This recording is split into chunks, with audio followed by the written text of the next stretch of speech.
This is me, Dick Strawbridge, my wife Angel, and our 2 children in our glorious French chateau. We haven't ever regretted what we've done. It is so worth it. We moved here 3 years ago to follow our dream of living life in our very own castle. Oh my God! But it's not been easy. Oh, baby, oh, you're so strong. As dozens of other Brits know only too well. Oops. Floor needs replacing as well. Because it turns out we're not the only expats who have bought a French chateau. Wow, absolutely love it. 25-year-old Bordeaux. Motherload! In this series, we'll reveal how we're running our chateau as a business. There's not a thing about making sausages that I don't find humorous. I'm still finding things that I haven't seen. And see how these daring Brits are running theirs. Whoa, whoa, whoa, whoa, whoa. This place is done up. As they face the ups. Really beautiful. This is a rare moment, but I am genuinely at peace. And downs. It's a lot worse than it looks. Of their new lives in these crumbling and magnificent buildings. It is a bit of a fantasy, living in a French chateau. We might have a few problems on the way, but that's part of life, isn't it? Yeah. Today, a trio of chateau rookies are trying to fix one of their chimneys. I'm not sure the smoke is supposed to come out of the sides of the chimney. Without much success. They managed to get through into the chimney breast, but it's the wrong one. The owners of this luxury chateau hotel need to win over the locals. Lots of anti-us in the press. We had protesters, all sorts. But their efforts to drum up much-needed new business don't go to plan. Only 8 people here. There's more suppliers and more staff than there are customers. And at our fairy tale chateau, I get down and dirty building an outdoor toilet. I think I'm a bit too old for this. In northwest France, some young 20-something chateau owners are at the very start of their journey.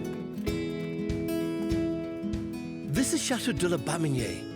Built in the 18th century, this beauty has 6 floors and 40 rooms, 22 of them bedrooms, set in more than 60 acres of park and woodland. The lord and lady of this manor, 25-year-old Gwendoline from France, and her 28-year-old fiancé, Billy, originally from London. I moved over here about 6 years ago. My parents were already living here, and I thought, oh, I'll give it a try, you know. And I did a bit of work, and when we met, it all changed, didn't it? Yeah. It is a bit of a fantasy, yeah.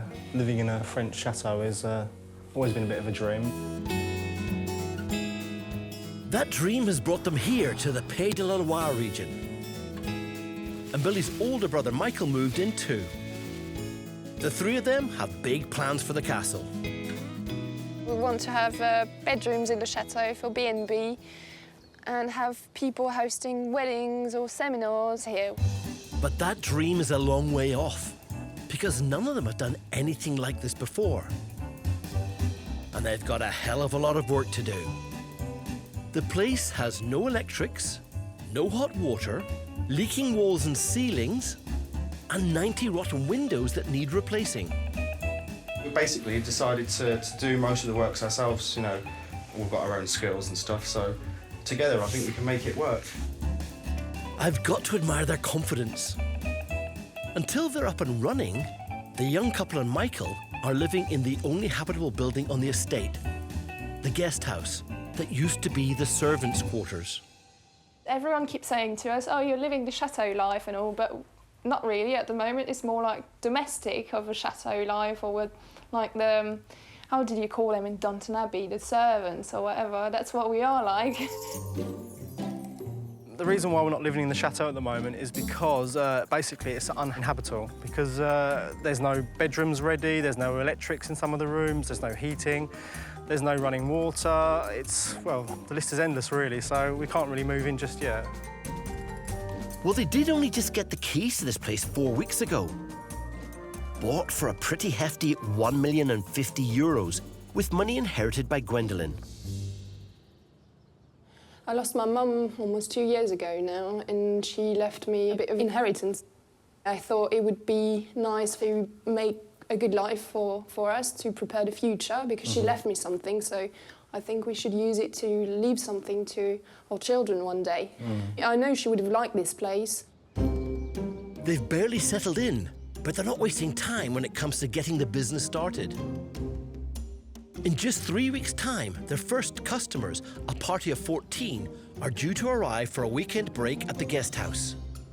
It is important to get ready because this is our first lot of guests, and this is the first really income that we're going to have since we moved here. And we do need to get money in order to live and keep restoring the chateau. I'm a bit stressed and anxious. The boys have a lot to do. They need to get on with it and work from dawn to the end of the day, every day. One of the most immediate jobs for Billy and Michael is getting the chateau a working kitchen. We're on a bit of a tight schedule because the kitchen bloke's coming in a week. Today, they're putting up the covings. It smells like a dirty old kipper. There's a sort of sense of satisfaction, isn't there, Michael, when you do the work yourself? You know, after a while, you've got all of these skills that you didn't have before. The window is full. One window's done. Yeah, one window's done. Yeah. We've still got to do second coats on all of the wood, blue woodwork. How long is that going to take? Give us a bit of time. But for Gwendoline, there's something even more important than sorting out the kitchen before they can move in. I'm freezing. It is freezing in here. Like a lot of these old chateaux, the main heating system is run on heating oil. For the past month, they've only had it on for a couple of hours each day to help dry out some of the damp. But that's cost £600 in oil. What was the level when we had it filled up? It was right near the top here. All right. That was about 2,000 litres and it's gone down, well... More than half? More than half. In a month? In a month, so we've really got to get it, you know, find another way for heating the place. How much is that in a month? That's quite a lot of money, €700. Yeah. Well, we can't keep going like that, Billy. No. Yeah, we need to find another way to heat the house. If they were to have it on full time, I reckon that the monthly bill could easily double to well over £1,000. At the moment, money's a bit tight because all the work that's going on, so we need to do something else. But there's something in the basement that could be the answer to their problem. So why can't we use that? It uses wood, right? Yeah. The question is there life in the old wood burner yet? We can't just spend €1,500 each month on heating. It's like impossible. We couldn't afford that. We'd be out of here in 3 months. So yeah, we need that to work. We really do. One thing we've learned about running a chateau is it's all about clever shortcuts and cost-saving plans. At our place in the Pays de Loire, we host weddings in our orangery. But it's a 400-metre round trip to the nearest loo in the chateau.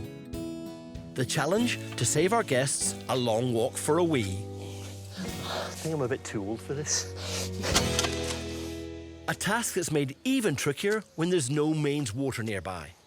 There's going to be a compost loo and a urinal here. I want to go down probably 2 feet. I knew all that trench digging in my old army days would come in handy. But this isn't any old hole in the ground. Human beings are retromingent, which means when we sit down, we pee forward. So I have to give it a splash plate to capture the urine and take it off to the side, because I do not want the hole full of poo to be wet. Yeah, and that's very important. This stops the two things you definitely don't want in an outdoor loo: odour and attracting flies. When I was training to go to Sandhurst, 78, I wanted to go and join a gym and work out, do all sorts of gymmy stuff, become muscle-bound. And my old man said to me, "No, Richard, all you're going to do is dig the garden." So I dug the garden for a summer and got quite ripped. So, never mind fancy gyms. Build a compost loo. Muscles tested and trench dug. Next, the hole needs to be lined and shored up at the sides. What I want to do is just stop anything getting into what is going to be my compost pit, and that includes the rats, so I'm going to be putting chicken wire in there to stop anything getting through, but I'm just shuttering the edges, basically, and putting wood against it so nothing falls in on it. We may be talking peeing in the woods, but we still need some privacy.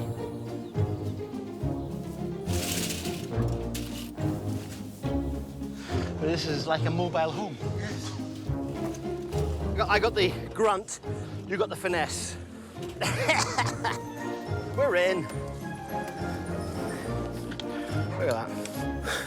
It's ridiculous, isn't it? The more ridiculous, the better.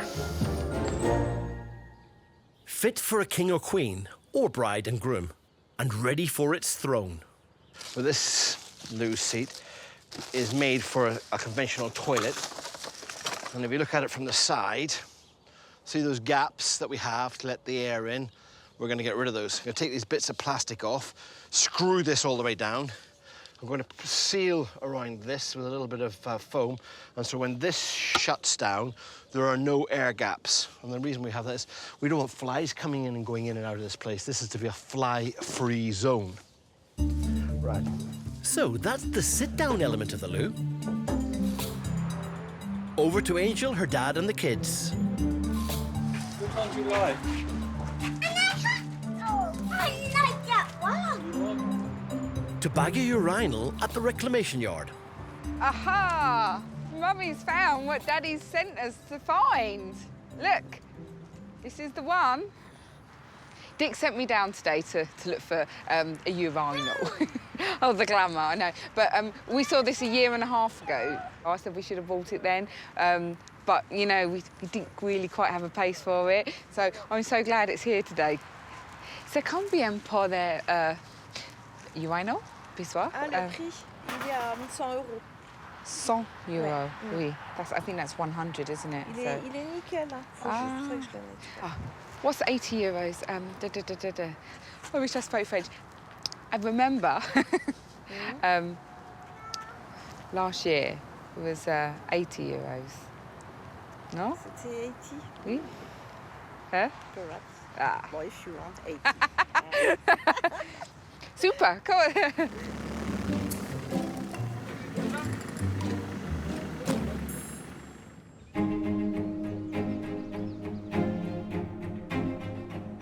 In the heart of the world-famous wine region of Burgundy, 25 miles west of Dijon, lies the 900-year-old Abbey de la Bouziers, a home and place of worship for monks since the Middle Ages. But these days, it's a luxury hotel run by English couple Clive and Tanith Cummings. And once we saw it, we're like, wow, what a place this could make. It's a thing of beauty. 20 luxury bedrooms, plus a Michelin-starred restaurant in the Abbey's former cloister. We have real ups and downs, but, you know, we're still here. Even though a one-night stay in this place will set you back around £200, and a meal for two, £170, Clive and Tanith aren't pulling in enough pennies. We've had a couple of years where we've made a little bit of profit, but it's still very much a work in progress. This year, they're desperate to develop the business and bring in more income. And there's one market they haven't yet tapped into. But there's a problem. A lot of the local perception is that this is a Michelin star posh property. And when we first came, the Abbey was open to the public, and Les Anglais arrived, and we shut the place down, and they got upset. They thought we were creating a paradise for playboys, and we said, look, we're just making it a nice hotel. And we had a massive boycott. Lots of anti-us in the press. We had protesters, all sorts. So today, Clive's organised an open day designed specifically to woo the locals and make a bit of money with a €5 entrance fee. We're hoping for 300, 400. You just don't know. It could be a complete and utter disaster, and we only have 50 or 60 people. If that's the case, we've got a lot of wine and cheese to eat.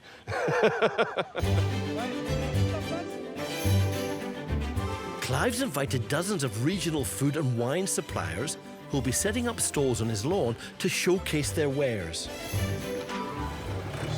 They're a bit precariously balanced. Everything's set up, everyone is ready. But the success of Clive's event relies on two things he can't really control: a decent number of guests turning up and decent weather. Every time I put these out, it rains. So we shall see what happens.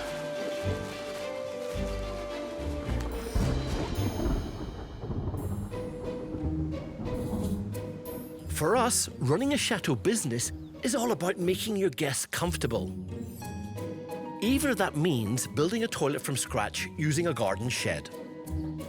The ergonomics of pooping in the woods. With 20 years in the military, you spend an awful lot of time finding a comfy place to poop. This is just so luxurious, it's not even worth thinking about. OK, it's just a regular shed, so the floor needs to be adapted to fit over the poo pit. And a frame built for the seat.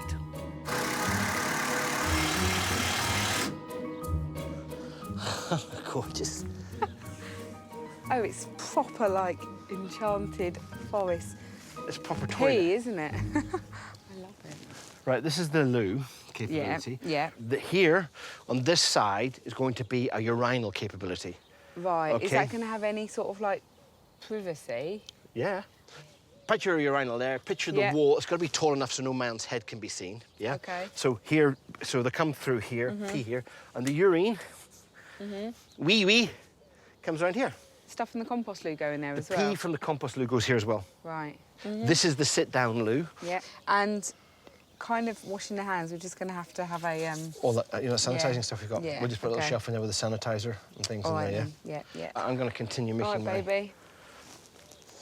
She didn't ask for it to move. That's a tick. Which is not too bad. With 4 women Angel happy, time to finish this bad boy. That's good. Urinal installation and a seat in the cubicle.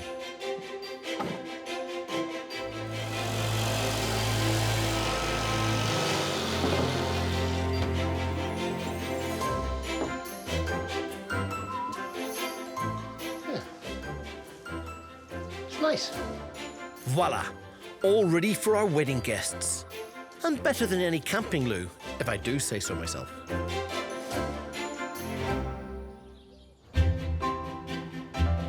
Just 30 miles away from our place, engaged couple Billy and Gwendoline and Billy's brother Michael are just 4 weeks into the start of their chateau journey and are learning that there's a ton of work ahead of them.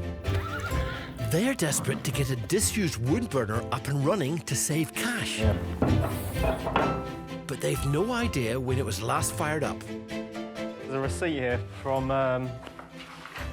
1988. And it was just nettoyage, rouleur, which is just a service, a routine service. A bit of very old kit if it was, if I found a receipt from 1988. That was the year I was born, so very interesting. It's still nearly 30 years younger than me, and I'm going strong. We don't know if it's going to run all right or if it's even going to heat the house. Are you sure it's not going to make everything explode? It's connected to one of the chateau's 11 chimneys. If we're going to switch on this wood burner, we need to make sure the chimneys are cleared. If there's any blockage in there or anything, it could be a fire hazard. So Gwendoline's called in a couple of local chimney sweeps who've agreed to do the job for just 60 euros. Starting from the roof, the men begin by checking for blockages. And after an hour, they find an obstruction about halfway down the 25-metre tall chimney.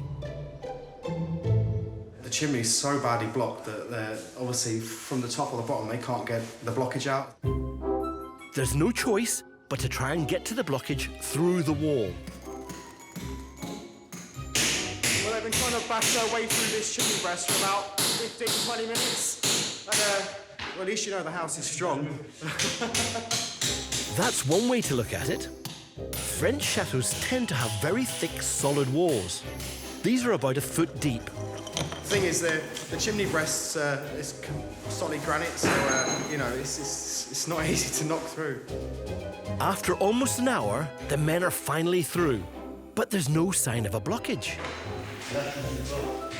Please don't tell me they've done what I think they've done. They managed to get through into the chimney breast, but it's the wrong one. That's what you get for 60 euros.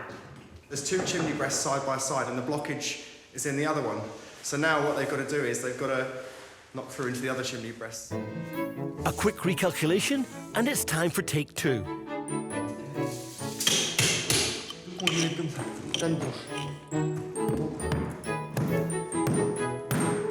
After another half hour, and a lot of mess, the men are through again. Yeah, they've got the right hole this time. And the mystery of the blockage is revealed. A 30-year build-up of old pigeons' nests. With the chimney now cleared, they can start up the old wood burner. But will the ancient piece of kit work? Or will their dreams of saving pennies go up in smoke?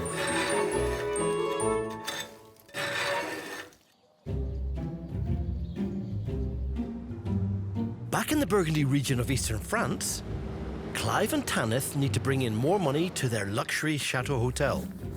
Their plan? To get more locals through the door. So Clive's throwing an open day to try and tempt them. He was worried the weather could make it a washout, but it's the turnout, or lack of, that's the problem. 2:20, and only 8 people here. So let's see. There's more suppliers and more staff than there are customers. But the afternoon is young. They're all probably having their lunch still. This is France. Lunch is very important. Whilst Clive keeps his fingers crossed for some more guests and no rain, inside, hotel life is carrying on as normal. Tonight, Tanith has got 8 new reservations at the hotel, all expecting that luxury experience. Every little detail is quite important, really, so you just need to be aware of everything. So the cushions from the window, from where you've left the remote control to the pad and pen by the tables.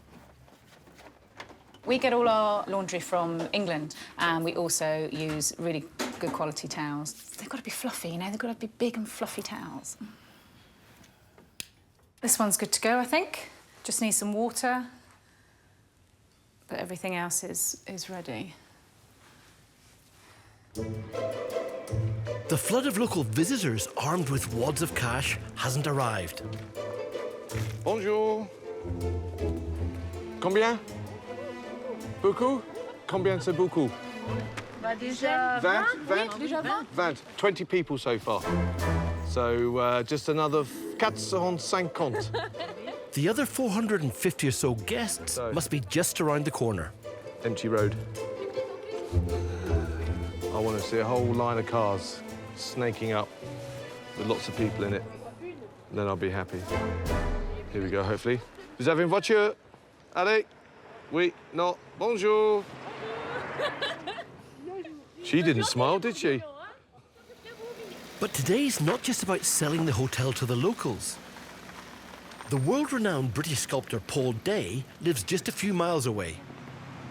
Look at this guy.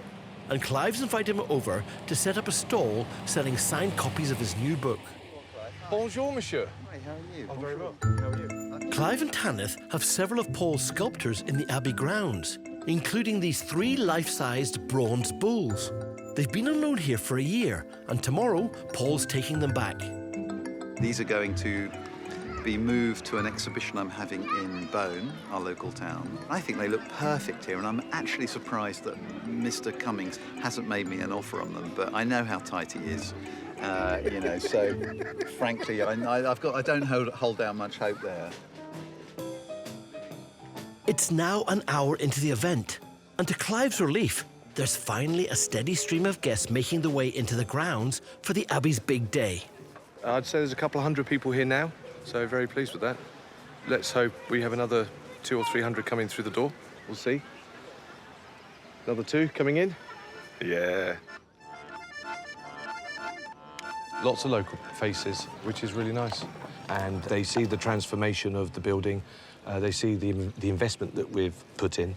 And as I say to them, it's the paying customer like them are the people that help me to continue with the renovation work. And so they're very pleased that they see it being spent on this and not on fast cars.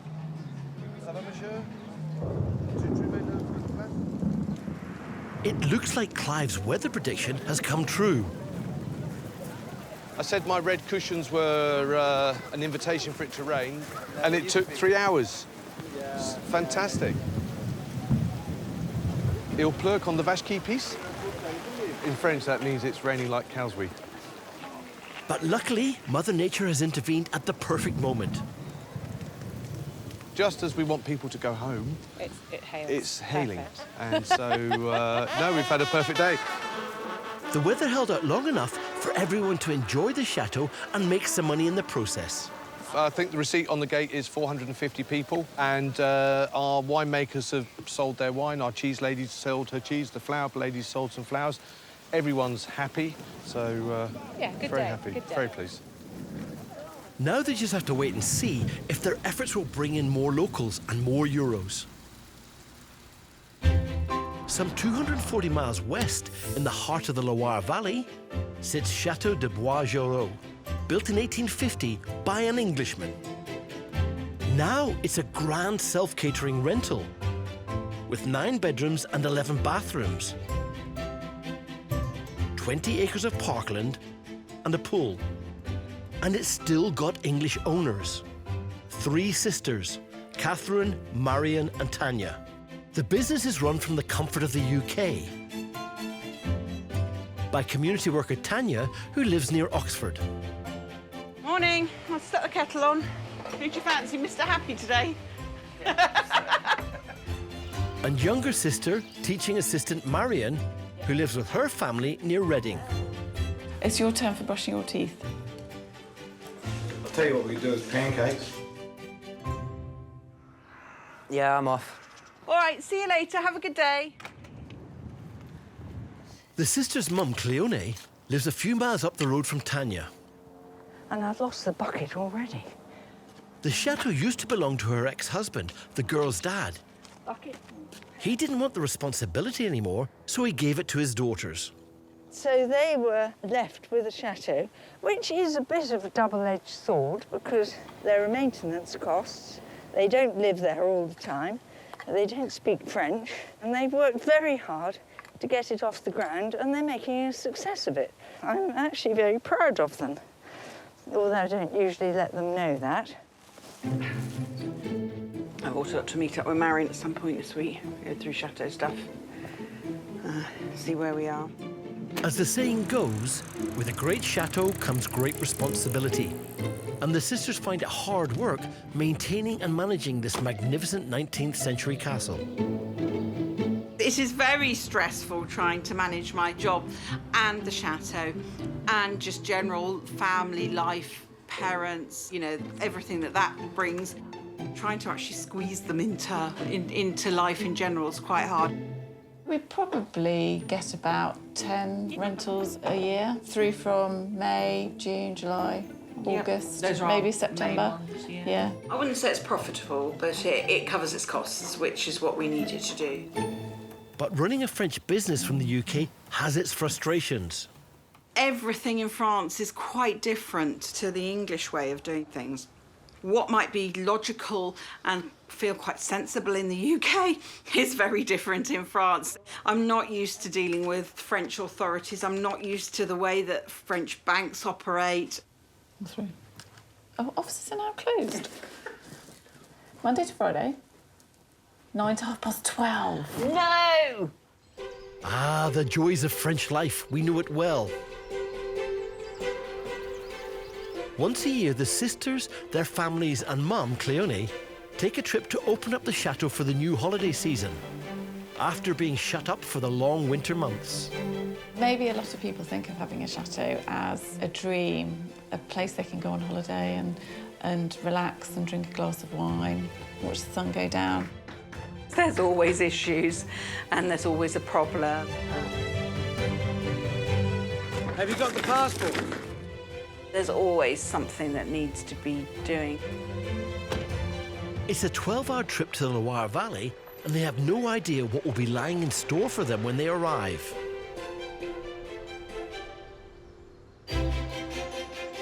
Back at Tanith and Clive's Chateau Hotel in Burgundy, it's the morning after Clive's successful open day. And even though it's only 7:30 a.m, he's already focused on his next project. Well, we got a delivery from Greece with a statue from Paul Day, and we've taken away the 3 bull statues, and we've got a truck arriving to pick them up, and we've managed to get it all in the same time. The 2 trucks hopefully will arriving at 8 o'clock this morning, and our local farmer, Alexander, with his Manitou, to lift them up because they're heavy, very heavy. He's not wrong. They weigh in at nearly 3/4 of a ton each. But it's not the sculptures that Clive's worried about. These truck drivers don't respect grass or lawns, and they drive over anything, and I don't want any damage today. By 8:10, there's no sign of truck, forklift, or even his friend Paul. So I'm the first one.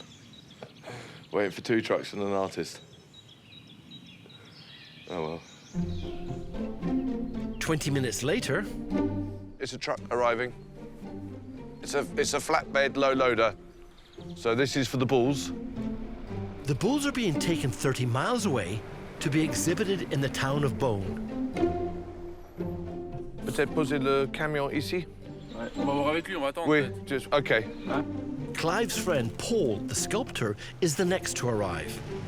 What's the grass? I'm only kidding. How you doing? All right. With a combined value of nearly £1 million, it's going to be a delicate operation. Bonjour, ça va? Yeah. Peut-être les lever d'un côté, Un petit peu, voilà, sans les sans en dessous, et puis les lever de l'autre côté, pour pouvoir avoir accès à Voilà. un quart d'heure. Donc, Ouais, bah c'est bon. Forklift driver Alexander seems confident enough. Attention. Clive's not going to be too pleased with that. Attention mes bronzes, Alexandre. And artist Paul isn't happy either, stepping in to suggest a more delicate approach. We're just putting 2 straps around the front and rear end of the sculpture so that we can then run a strap through the middle probably and hook it up onto the forks, and then we'll just pick it up and drop it onto the back of the lorry. The straps have worked a treat, and after just 15 minutes, the biggest of the 3 bulls is safely loaded onto the truck. But not everything has survived intact. It's what's expected. We've got to do it another 2 times, you see, so for mummy and baby. So once he's done it, I'll come out. But when we installed it, it took about 2 weeks for the tracks to go. So it's what happens. Before herding the other 2 beasts, it's time for a coffee break. Café American en anglais. We have a mug, but over here they drink it espresso, don't they? So they like a little coffee. But there's still no sign of Paul's new sculpture that's arriving to replace the bulls. Off-road transporters. It's being transported via international haulage from Greece, where it was last exhibited. It was due to arrive more than an hour ago. 10 minutes, c'est parfait. He doesn't speak French or English, so that's why he's struggling to find his way. It's no surprise Paul's getting nervous. That's nearly £500,000 worth of sculpture that's currently lost in Europe. Hello, Paul Day, we still have no lorry.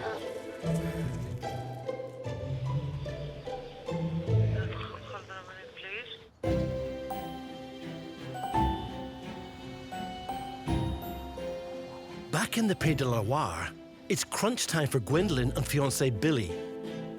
With 30 years of bird's nest removed from the chimney, they're about to see if their old wood burner is in working order. So we've got to go and find some dry wood in the forest that's already been cut up. In charge of wood collection is Billy's brother Michael. And when your back garden's about the same size as 50 football pitches, you don't want to be travelling on foot if you need to get anything done. It's really good to have this buggy, actually, because, you know, if you need to go and get something quickly, you can just hop on it and go for a drive. There's about 60 acres of land here. Half of that's forest, which is great because, you know, if we need logs to keep the log burner going, once we've got enough logs to keep the thing going, we'll be able to heat the chateau for free, basically. The old caretaker that used to work here for the previous owners, he did a lot of work clearing the forest. I'm just going to go and have a look, see if there's any dry ones.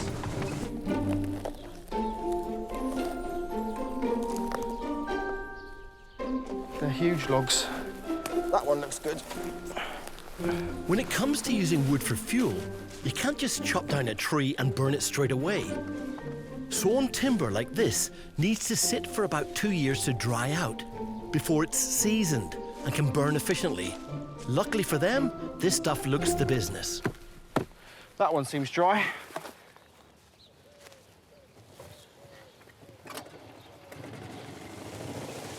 Oh. I forgot to strap them on. Oh, God. I need to wake up, I think.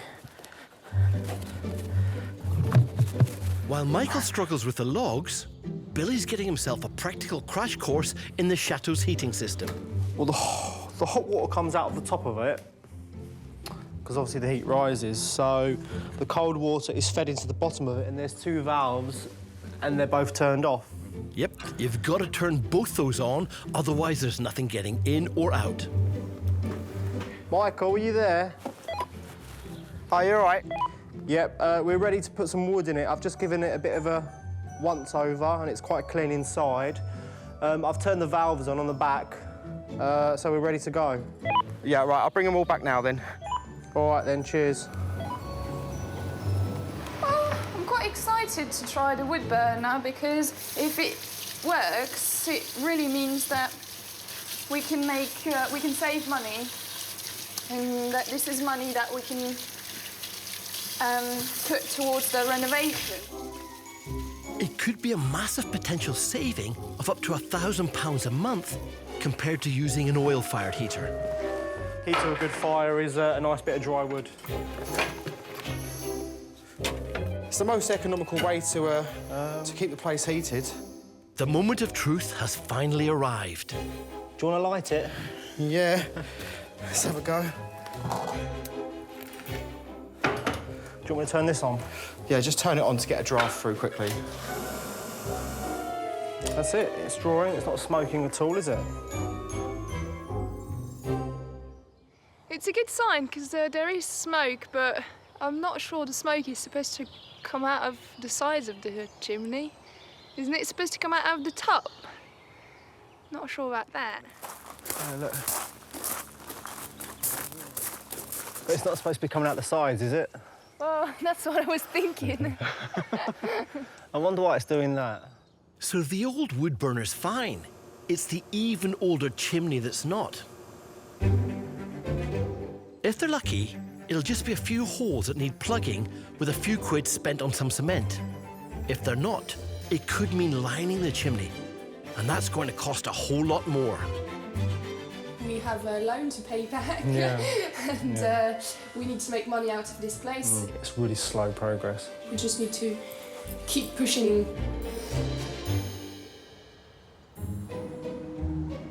Back in Burgundy, at the Cummings' former Abbey cum luxury hotel, there's also a worry for Clive and artist Paul.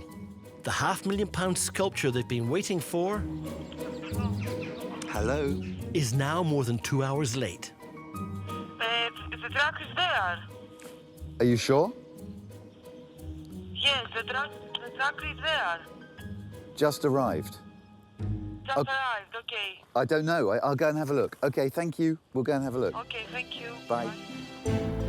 The driver's driven 2,000 miles through 8 countries, all the way from Athens. Kalimera. Hi. Hi. OK? OK. Oh, yeah. So I think he can be forgiven for being a little late. That's the plaster in 3 pieces. Yeah, and this one's... Yeah. And there's the bronze. OK, that's useful. Oh, that's a lot easier to... Yeah, just forklift. Yeah. So far, so good. One set of statues out and a new set of statues in. So, it's all a bit of fun. Right. Here we go, Formula 1, Formula Golf buggy. And we're taking over. No, we're not. We're going to die. I've run out of juice. Look. I think you're going to have to jump off, Paul, yeah. Push! Come on, Paul, get behind it.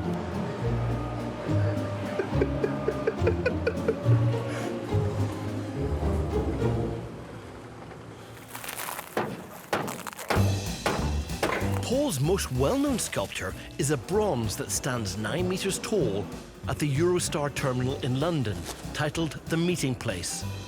The one he's putting on display at the Abbey today is a smaller version of that piece. But I've twice tried to stop sculptures with my toe and broken the toe both times. I can take my hat off and stunning, absolutely stunning. Very happy. Good location. What a clever man you are, eh? Excellent. 240 miles west in the Loire Valley, Marian and her family are arriving at their chateau after 12 hours travelling by car and ferry. Tree in the way, Dad. It's a big whooper. Oh, dear. They're here to get the place shipshape for the holiday season, starting in 3 days' time. They were last here 6 months ago, when they closed the chateau down at the end of last season. They're hoping that there won't be too much winter damage to deal with. Here we are. Hello. All right. Oh, let's get Pepper out. OK, do you want me to just, like, open up them? I'm hoping it's in quite a good state. It's not too bad, actually. Usually it's quite musty. You can... Oh, I quite fancy a drink. It's not time to crack open that bottle just yet. Let the inspection begin. If you start looking around, you'll never stop, and there's heaps of work. Yeah, you could be here the whole time. OK, let's have a look at this. As husband John and the boys clear the driveway of trees and branches that have come down over the winter, Marian's dealing with some very unwelcome guests. An invasion of flies. We've got a constant problem with flies, so I need to make sure that the fly treatment people come out. So we get this treatment done twice a year and kills all the flies. These flies are known as cluster flies, and we know them well. All big rural buildings are plagued with them. One way to get rid of them, a good dose of insecticidal spray.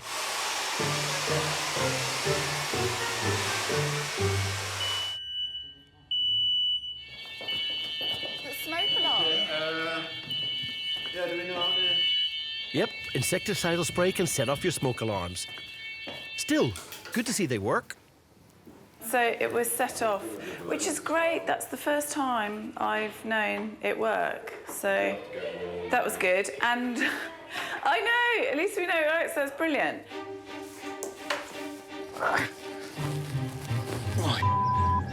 It's going to be non-stop work over the next few days to get the chateau ready for the new season. The filthy pool needs cleaning, and there are yet more flies.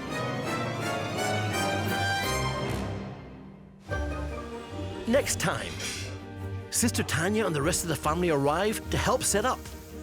But tensions are running high. John. You're not listening? No, I'm not listening. The whole pool is leaking. It's not leaking. It's there, so it's water. Billy reaches new heights as he attempts to fix the holes in his chimney. I'm absolutely terrified. And Tanith and Clive are feeling low when it comes to a blockage in their medieval drain. Well, come down and have a look. No, thanks. Whew.